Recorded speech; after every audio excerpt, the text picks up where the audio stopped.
Hello मेरी प्यारी सभी मेरे प्यारे दोस्तों, नमस्ते। हमारे यूट्यूब चैनल में आप लोगों का स्वागत है। आज मैं आप लोगों के लिए बहुत ही सुंदर सोहर गीत, देवी पचरा गीत लेकर आई हूँ। तो आप लोग जरूर सुने, कैसा लगे कमेंट में जरूर बताइएगा। सुतल मैया के जगाई कैसे, सुतल मैया के जगाई कैसे, बिना किए दर्शन घर जाई कैसे, बिना किए दर्शन घर जाई कैसे।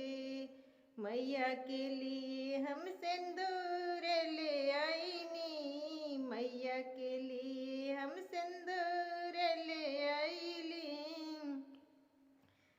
सुतल मैया के लगाई कैसे, सुतल मैया के जगाई कैसे, बिना किए दर्शन घर जाई कैसे।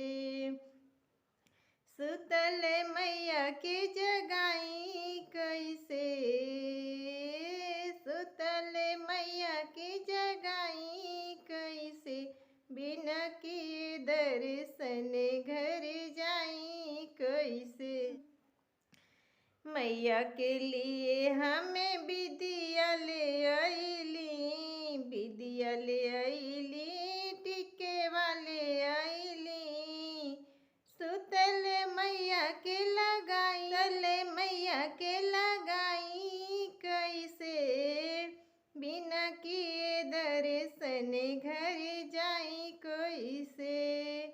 सुतल मैया के पहनाई कैसे, बिना किए दर्शन घर जाई कैसे, बिना किए दर्शन घर जाई कैसे। सुतल मैया के जगाई कैसे, सुतल मैया के जगाई कैसे, बिना किए दर्शन घर जाई कैसे, बिना किए दर्शन घर जाई कैसे।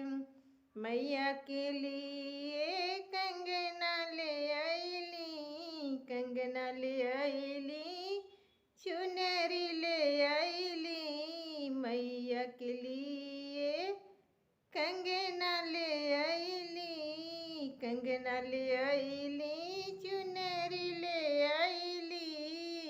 सुतल मैया के पहनाई कैसे, बिना किए दर्शन घर जाई कैसे, बिना किए दर्शन घर